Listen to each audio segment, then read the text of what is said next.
Entonces, todo lo que encontramos nosotros en el libro de los Hechos es el diario de los apóstoles, es lo que sucedió, cómo ellos cumplieron el mandato del Señor de ir a las naciones, predicar el Evangelio, enseñándoles todo lo que Él les enseñó, ¿sí? Entonces, si vemos nosotros en el libro de los Hechos cómo lo hacían, pues nosotros deberíamos hacer lo mismo. Creo que es como es básico y sencillo de entenderlo. Si el apóstol Pablo lo hacía de una manera, si Pedro lo hacía de una manera, si Felipe lo hacía de una manera, pues yo debería hacerlo de la misma manera. Por lo tanto, vamos a estudiar algunos versos bíblicos de cómo lo hacían los apóstoles en el libro de los Hechos. Vamos a Hechos capítulo 2 y vamos a leer todo el contexto.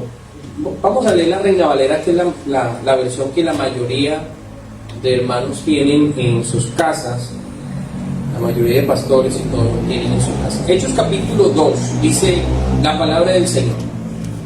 Cuando llegó el día del Pentecostés estaban todos unánimes juntos y de repente vino del cielo un estruendo como un viento recio que soplaba, el cual llenó toda la casa donde estaban sentados. Y se les aparecieron lenguas repartidas como de fuego asentándose sobre cada uno de ellos, y fueron todos llenos del Espíritu Santo y comenzaron a hablar en otras lenguas según el Espíritu les daba que hablasen. Aquí es muy importante hacer un énfasis en esto. En este momento que la iglesia inicia con un hecho fundamental, y es que fueron llenos del Espíritu Santo. O sea, no fue por emoción, no fue por alegría, no fue porque dijeron hagamos esto, sino porque realmente fueron llenos del Espíritu Santo. Ser una vasija llena del Espíritu Santo implica muchas cosas. El Espíritu Santo te da el carácter de Dios. El Espíritu Santo te permite tener los frutos del Señor. El Espíritu Santo te permite ser inspirado por Él, ¿sí? El Espíritu Santo es fundamental. A veces uno escucha predicadores efusivos, emocionados en el altar, y uno dice está lleno del Espíritu Santo. No sé si vieron el video de una jovencita predicando y dice una mala palabra. Bueno, en nuestro contexto suramericano, porque en Venezuela decir la palabra carajo es grosería, ¿sí? Dependiendo del contexto regional, porque en el contexto de mi tierra, carajo es un muchacho, una persona, ¿sí? Pero en Venezuela, cuando lo mandan a usted para allá, eso sí se convierte en grosería, ¿sí me hago entender? Y hay un video que se hizo viral de una niña predicando emocionada, diciéndole que hay que mantener la unidad, que no sé qué, y termina diciendo esa palabra. Entonces luego ella reacciona y pide perdón, pide disculpas porque se emocionó. Entonces ahí es donde uno dice, ¿será que sí estaba inspirada por el Espíritu Santo? ¿Será que estaba controlada por el Espíritu Santo? De ninguna manera. El Espíritu Santo no te permite mentir.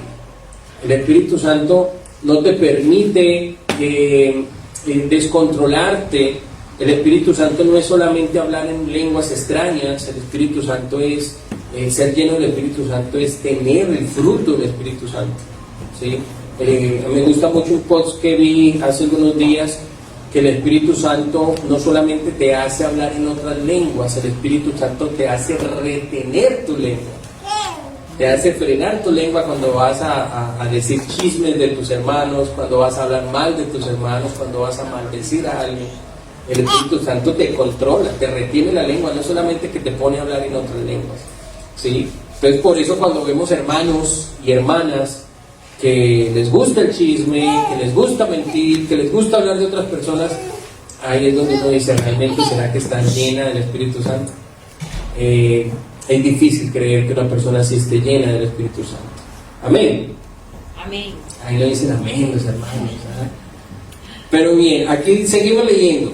Estaban llenos del Espíritu Santo, amén, verso 4, verso 5. Moraban entonces en Jerusalén judíos, varones piadosos de todas las naciones bajo el cielo, y hecho este estruendo se juntó la multitud y estaban confusos porque cada uno les oía hablar en su propia lengua, y estaban atónitos y maravillados diciendo, mira, ¿no son galileos todos estos que hablan? ¿Cómo pues les oímos nosotros hablar cada uno en nuestra lengua en la que hemos nacido? partos, medos, elamitas y otros habitantes de Mesopotamia, de Judea, de Capadocia, en el Ponto y en Asia, en Frigia, en Panfilia, en Egipto, en las regiones de África, más allá de Cirene, y romanos que aquí reciben tanto judíos como prosélitos, cretenses y árabes, los oímos hablar en nuestras lenguas las maravillas de Dios.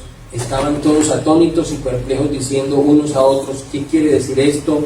Mas otros, burlándose, decían: están llenos de mosto. Aquí vemos algo bien interesante, y es que estaban celebrando la fiesta del Pentecostés.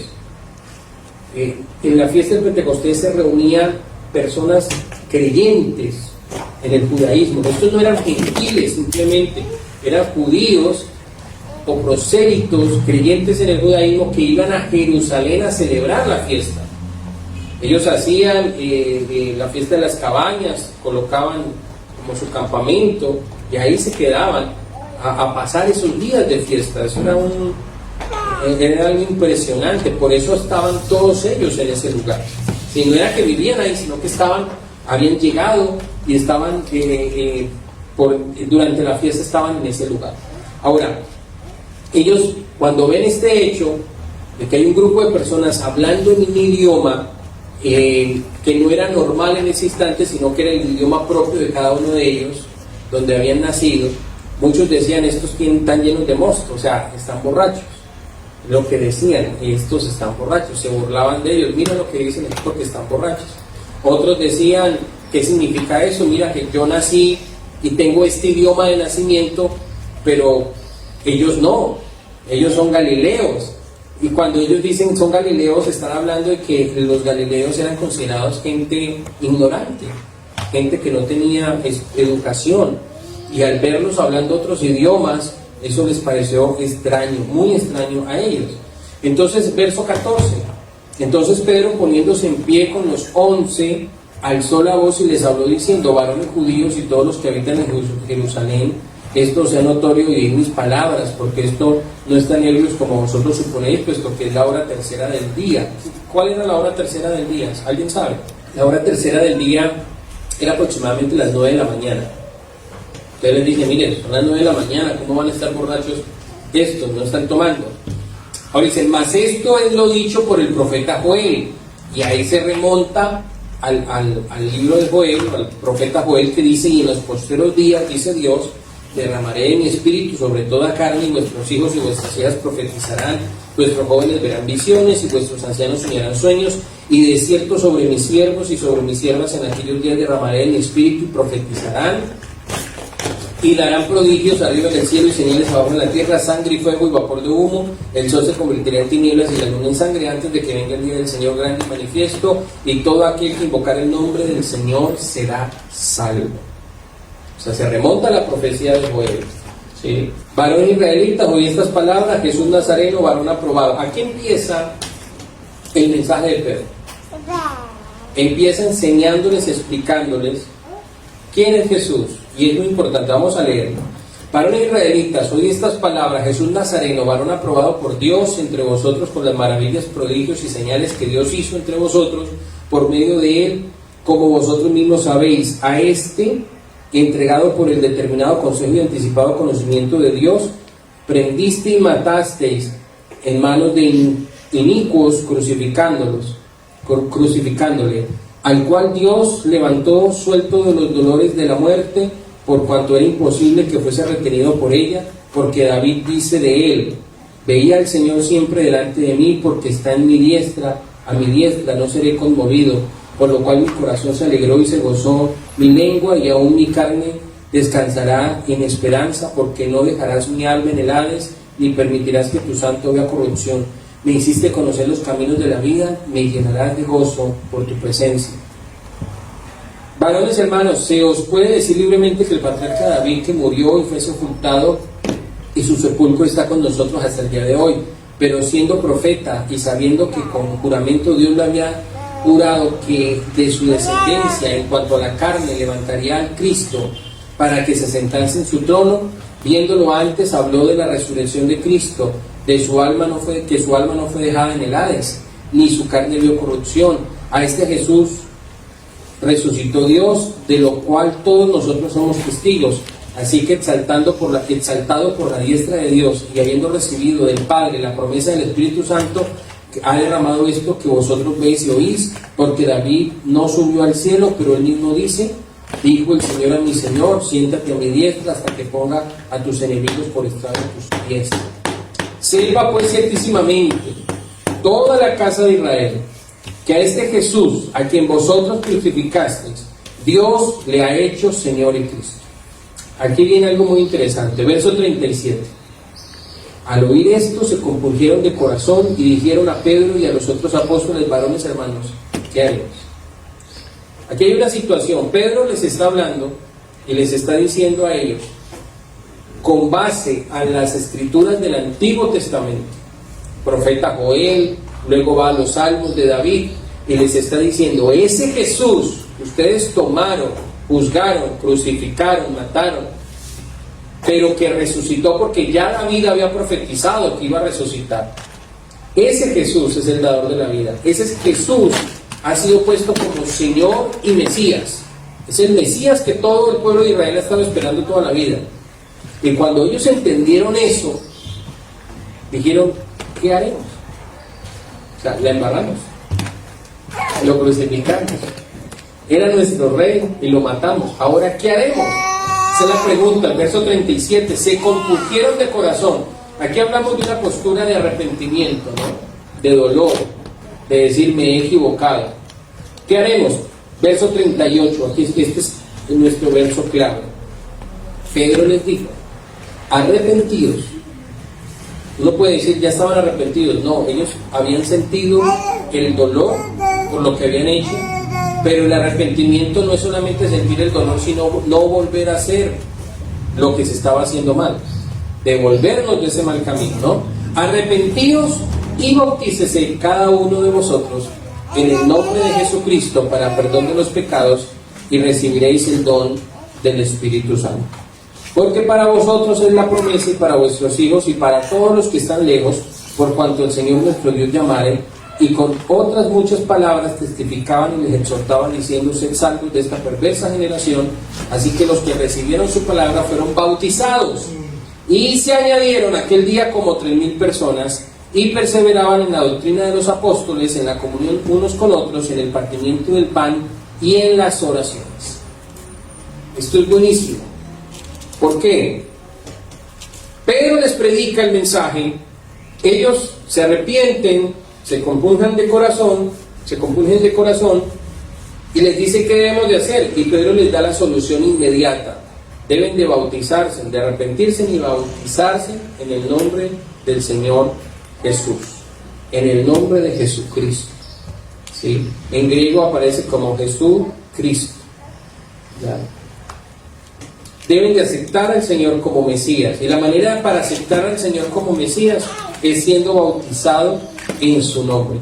Y lo creyeron más de 3,000 personas, y fueron bautizadas más de 3,000 personas, y perseveraban en esa doctrina, en esa enseñanza, más de 3,000 personas. Amén. O sea que el primer bautismo que nosotros encontramos, que es el resultado del mandato de parte del Señor, de Mateo o los evangelios, lo encontramos en Hechos 2:38, el bautismo en el nombre de Jesús. Ahora, muy bien, veamos más adelante qué sucedió. De ahí sigue la iglesia como tal, el desarrollo de la iglesia. Vamos al capítulo 8 del libro de los Hechos, Hechos capítulo 8. Vemos que empieza el capítulo con la persecución de Saulo, que más adelante se convierte en Pablo, el apóstol Pablo. Saulo persigue la iglesia. Recuerda que el mandato de Dios es que sean testigos en Jerusalén. Primero en Jerusalén, luego en Judea, luego en Samaria y luego hasta lo último de la tierra. Pero ¿qué sucedía? Como había ese problema cultural entre el judío y el samaritano, pues ellos no querían de cierta manera cumplir el mandato, no lo estaban cumpliendo. O sea, preferían, y es lo que nos pasa muchas veces a nosotros, preferimos predicarle a los conocidos que a los desconocidos. A veces pasamos por el lado de un desconocido y no le decimos ni Dios lo bendiga. Pero si es un amigo, si es un conocido, ahí sí le decimos Dios lo bendiga. ¿Sí me voy a entender? Ellos no querían predicarle como a los samaritanos. Sin embargo, el Señor que lo sabe todo y que hace las cosas perfectas, permite que haya una persecución, y comienza a haber una persecución, y uno de los protagonistas de esa persecución es el apóstol Pablo, y Pablo comienza a perseguir la iglesia, y cuando hablamos de la iglesia es aquellos judíos que creían que Jesús era el Mesías. Comienza a perseguirlos, comienza a demandarles esa fe y a tener problemas con ellos. Entonces en el verso 4 del capítulo 8, Hechos capítulo 8 verso 4, después de que vemos que los primeros 3 versos hay una persecución en contra de la iglesia, verso 4 dice: pero los que fueron esparcidos iban por todas partes anunciando el evangelio. ¿Sí? Entonces Felipe descendió a la ciudad de Samaria, les predicaba a Cristo, y la gente unánime escuchaba atentamente las cosas que decía Felipe, oyendo y viendo las señales que hacían, porque de muchos que tenían espíritus inmundos salían, estos dando grandes voces, y muchos paralíticos cojos eran sanados. Así que había gran gozo en aquella ciudad. Pero había un hombre llamado Simón, que antes ejercía la magia en aquella ciudad y había engañado a la gente de Samaria, haciéndose pasar por alguno grande. A este oían atentamente todos, desde el más pequeño hasta el más grande, diciendo: este es el gran poder de Dios. Y le estaban atentos porque con sus artes mágicas les había engañado mucho tiempo. Pero cuando creyeron a Felipe, que anunciaba el evangelio del reino de Dios y el nombre de Jesucristo, se bautizaban hombres y mujeres. También creyó Simón mismo, y habiéndose bautizado estaba siempre con Felipe, y viendo las señales y grandes milagros que se hacían, estaba atónito.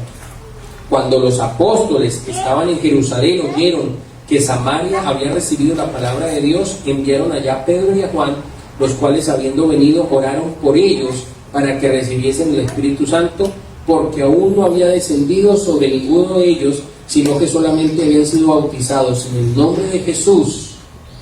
Entonces les imponían las manos y recibían el Espíritu Santo. Esto es muy interesante, iglesia, porque estos evangelistas salen debido a que los están persiguiendo. O sea, ya no se pueden quedar quietos en una sola zona porque los están persiguiendo. Tienen que irse a muchos lugares a cuidarse, salvar su vida. Pero lo interesante es que mientras que viajaban a estos lugares, predicaban el evangelio. Por eso a la iglesia primitiva también se le llamó los del camino. Se le llamaban los del camino porque ellos predicaban en el camino. Siempre estaban en los caminos hablando del evangelio. ¿Sí? Hablando del evangelio es hablar de Jesucristo, predicar el nombre de Jesús, como lo dice el texto que leímos. Ahora, cuando llega Felipe a Samaria, comienza a ver que hay una necesidad en Samaria, porque hay un hombre que los engaña con artes mágicas, haciendo creer que lo que él tenía era el poder de Dios. O sea que había un pueblo que sí quería conocer de Dios y se estaba dejando engañar por este hombre. Pero Felipe empieza a predicar el evangelio y el nombre de Jesucristo, el reino de Dios, el nombre de Jesucristo, y la gente comenzó a creer, porque habían también señales en medio de la predicación. Habían sanidades, vemos ahí que habían sanidades, paralíticos se levantaban, personas que estaban endemoniadas quedaban libres, y entonces la gente empezó a bautizarse. Cuando los demás apóstoles escucharon que en Samaria habían recibido el nombre de Jesús y que estaban siendo bautizados, enviaron a Pedro para que impusieran sus manos. Pedro y Juan fueron a imponer sus manos sobre aquellos que habían sido bautizados, porque ellos no habían recibido el Espíritu Santo, sino que solamente habían sido bautizados ¿cómo? En el nombre de Jesús. ¿Sí? O sea que ahora vemos que los judíos en Jerusalén habían sido bautizados en el nombre de Jesús. Ahora vemos que los samaritanos habían sido bautizados en el nombre de Jesús. ¿Sí? No solamente judíos, sino samaritanos. Esto es muy importante entenderlo. Ahora vamos en el capítulo 10, verso 48. Vamos al capítulo 10, verso 48. Les voy a resumir la historia porque la historia es un poco larga para leerla completa. Usted lo puede leer todo el capítulo 10 en su casita. Pero la historia es que hay una persona llamada Cornelio.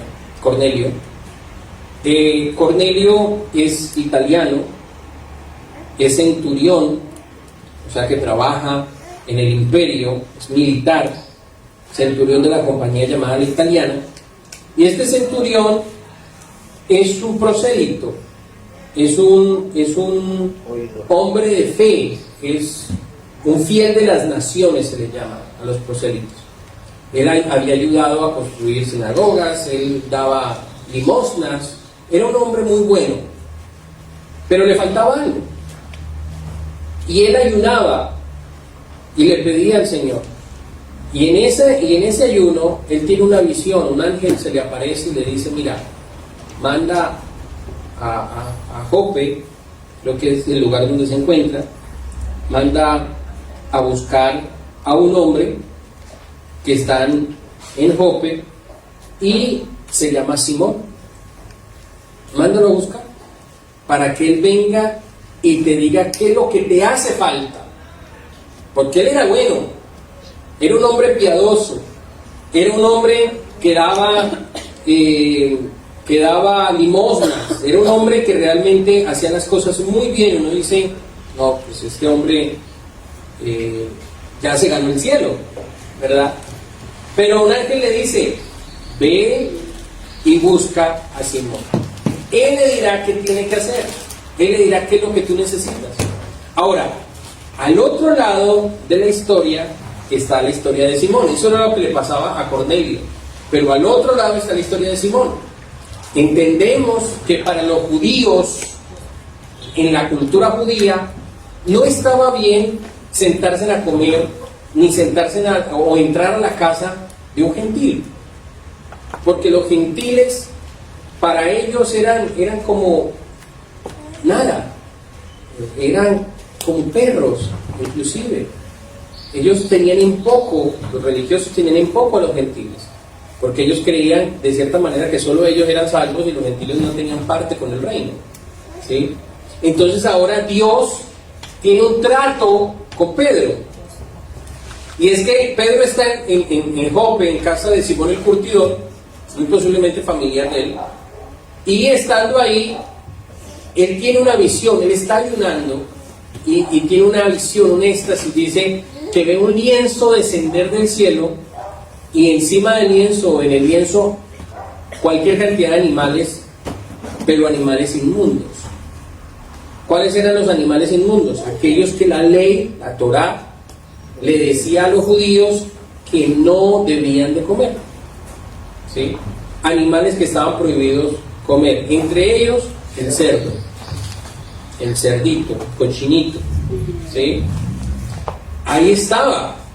Cuando ve descender ese lienzo, el Señor le dice, o una voz le dice, Pedro, mata y coma, ¿sí?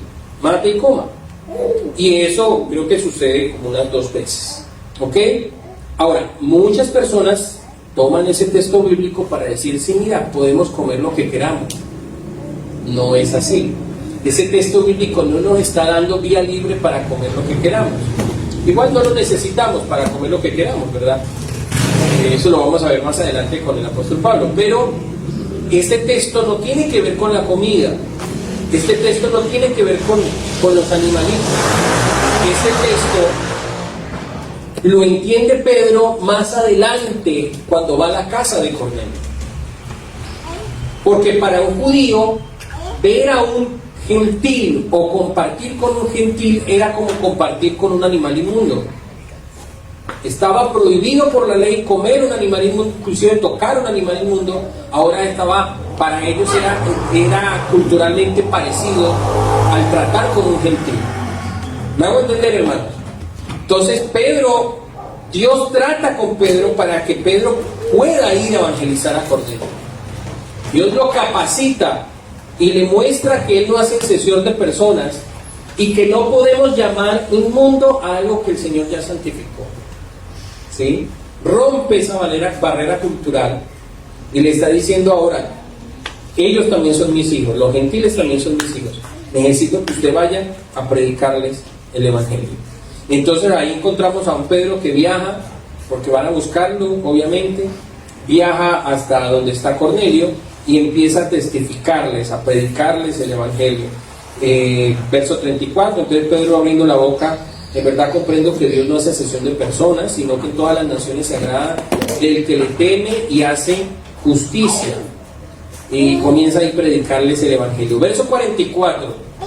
Mientras aún hablaba Pedro estas palabras, el Espíritu Santo cayó sobre todos los que oían el discurso.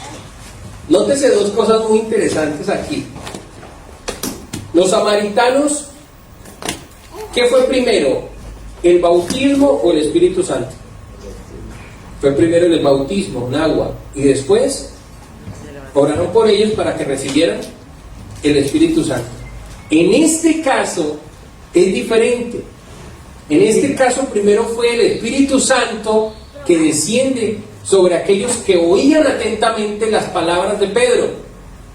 Primero el bautismo del Espíritu Santo, la llenura del Espíritu Santo. Mientras aún hablaba Pedro estas palabras, el Espíritu Santo cayó sobre todos los que oían el discurso. Y los fieles de la circuncisión que habían venido con Pedro se quedaron atónitos de que también sobre los gentiles se derramase el don del Espíritu Santo, porque los oían hablar en lenguas y que magnificaban a Dios. Entonces respondió Pedro: ¿puede acaso alguno impedir el agua para que no sean bautizados estos que han recibido el Espíritu Santo también como nosotros? Verso 48. Y mandó bautizarles en el nombre del Señor Jesús. Mandó a bautizar en el nombre del Señor Jesús. Ahora vemos que no solamente judíos, sino también samaritanos y ahora gentiles o prosélitos gentiles siendo bautizados en el nombre del Señor Jesús. ¿Y por qué les digo que tengamos en cuenta el tema de que los samaritanos primero fueron bautizados en agua y luego recibieron el Espíritu Santo, y en este caso estos gentiles primero recibieron el Espíritu Santo y luego fueron bautizados en agua? Porque en algún momento, por ahí en 1900, cuando empezó la revelación del nombre de Jesús y las iglesias empezaron nuevamente a bautizar conforme al libro de los Hechos, como se hizo y no como la tradición católica o religiosa, muchos dijeron: yo ya recibí el Espíritu Santo, no necesito el bautismo, ¿sí? Yo ya hablé en lenguas, no necesito bautizarme en agua. Pero nosotros vemos aquí que los samaritanos primero fueron bautizados, luego recibieron el Espíritu Santo, y luego vemos que los que recibieron el Espíritu Santo también fueron bautizados en el nombre de Jesús, ¿sí? No importa si usted recibió ya el Espíritu Santo, lo importante es que usted sea bautizado en el nombre de Jesús. Es muy importante esa parte, es fundamental. Amén. Ahora vamos a ver en el capítulo 19 qué sucede en el capítulo 19. Libro de los Hechos, capítulo 19. Esto es súper interesante también. Aconteció que entre tanto que Apolos estaba en Corintio, Pablo, después de recorrer las regiones superiores, vino a Éfeso, y hallando ciertos discípulos, les dijo: ¿recibiste el Espíritu Santo cuando creíste? Y ellos le dijeron: ni siquiera hemos oído si hay Espíritu Santo. Entonces dijo: ¿en qué pues fuiste bautizados? Ellos dijeron: en el bautismo de Juan. Dijo Pablo: Juan bautizó con bautismo de arrepentimiento, diciendo al pueblo que creyesen en aquel que vendría después de él, esto es, en Jesús el Cristo. Cuando oyeron esto, fueron bautizados en el nombre del Señor Jesús, y habiéndoles impuesto Pablo las manos, vino sobre ellos el Espíritu Santo, y hablaban en lenguas y profetizaban, y eran por todos unos 12 hombres. Esto es fundamental y esto es importante, iglesia. ¿Por qué? Ahora nosotros vemos un grupo de discípulos, más o menos 12 discípulos, pero eran discípulos de Juan el Bautista. Ellos sí creían en el Cristo, pero todavía no lo conocían. Todavía no sabían que había Espíritu Santo. Habían escuchado la predicación de Juan, habían sido bautizados como Juan bautizaba, en arrepentimiento, pero de ahí hasta ahí no sabían más nada. Ahora se encuentran a Pablo, que está recorriendo, está haciendo una gira misionera, y los ve que son creyentes, los ve que son cristianos, y les dice: bueno, ustedes ya recibieron el Espíritu Santo. Y ellos le dicen: pero ni siquiera sabíamos que había Espíritu Santo, ¿sí? Y hay muchos creyentes que viven la vida sin saber la importancia de tener el Espíritu Santo, sin saber o procurar o buscar tener el Espíritu Santo, porque no lo saben o porque no les interesa de cierta manera. Pero en este caso ellos le dicen: ni sabíamos. Entonces Pablo como que dice: ¿cómo que no saben? O sea, aquí pasa algo. ¿Cómo fueron bautizados ustedes entonces? Si no saben que necesitan el Espíritu Santo. Y ellos le dicen, pues fuimos bautizados en el bautismo de Juan. Y ahí es donde Pablo entra a decirles, mira, Juan bautizó en arrepentimiento, pero diciesen que creyesen en aquel que vendría después de él, este es Jesús. O sea, prepárense, porque luego viene uno que los bautizará en el Espíritu Santo y fuego. Cuando ellos creyeron en Jesús, ¿qué hicieron? Fueron bautizados nuevamente en el nombre de Jesús para ser consagrados para Jesús y recibir luego el Espíritu Santo cuando les impusieron las manos. Entonces, aquí viene también otra parte importante. Primero, fueron judíos los que se bautizaron en el nombre de Jesús. Segundo, fueron samaritanos que se bautizaron en el nombre de Jesús. Tercero, fueron prosélitos gentiles que se bautizaron en el nombre de Jesús. Y ahora, aquellos que habían sido discípulos de Juan se estaban bautizando en el nombre del Señor Jesús. En alguna ocasión, mi suegro me dijo que el bautismo en la Trinidad era el bautismo de Juan el Bautista. Porque cuando bautizó a Jesús, habló el Padre, bajó la paloma y Jesús es el Hijo. Ahí estaban los tres títulos. Yo le dije, obviamente es incorrecto esa interpretación, no tiene sentido esa interpretación. Pero si así fuese, todos aquellos que fueron bautizados en la Trinidad deben de ser bautizados nuevamente en el nombre del Señor Jesús. Porque el bautismo de Juan era de arrepentimiento. Y estos discípulos de Juan tuvieron o decidieron bautizarse nuevamente en el nombre del Señor Jesús. Yo sé que esto no le gusta a muchos, pero es lo que dice la palabra de Dios.